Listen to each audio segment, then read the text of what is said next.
நாமக்கல் போயிருன்னு சொல்லுவேன். அங்க போய் தொழிலை கத்துக்காதான் உனக்கு சரி வரும், என்கிட்ட இருக்காதுன்னு சொல்லுவேன். சரியா? Don't repairing. வேலை செய்யாதால வச்சு கஷ்டப்படாதீங்க, அனுப்பிச்சிருங்க. அவ்வளவுதான், சிம்பிள் லாஜிக். ரைட்? ரிப்பேர் பண்ண ஆரம்பிச்சா உங்களை யாராவது ரிப்பேர் பண்ற மாதிரி ஆயிடும். ரைட்? ஃபர்ஸ்ட் ஆஃப் ஆல் அந்த 5 மினிட்ஸ்ல லாஸ்ட் 10 ஹவர்ஸ் நம்ம என்ன பண்ணணும், ரிவ்யூ அண்ட் மானிட்டர். அதுதான் மேட்டர். இன்னைக்கு காலையில இருந்து இதெல்லாம் பண்ணணும். உங்களுக்கு அது சாட்டிஸ்ஃபைடா? நான் திரும்ப சொல்றேன், நீங்க யார்கிட்டயுமே ரிப்போர்ட் பண்ண வேணாம். உங்களுக்கு நீங்க ரிப்போர்ட் பண்றீங்களா? உங்க டைரியும் நீங்களும் தான். நீங்களும் உங்க மைண்ட் செட் தான்.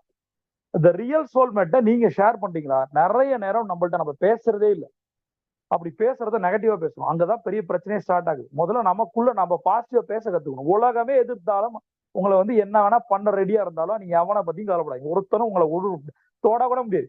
நீங்க ஸ்ட்ராங்கா இருந்தீங்கன்னா. அப்ப உங்களுக்குள்ள எந்த அளவுக்கு நீங்க பேசுறீங்களோ அந்த அளவுக்கு உங்களுடைய எஜிலிட்டி இன்க்ரீஸ் ஆகும். உங்களை எவனும் ஜெயிக்கவே முடியாது. அப்ப யாரும் ஜெயிக்காம உங்களை ஜெயிக்க கூடாது அப்படின்னா நீங்க உங்களை ஜெயிக்கணும். அப்ப அந்த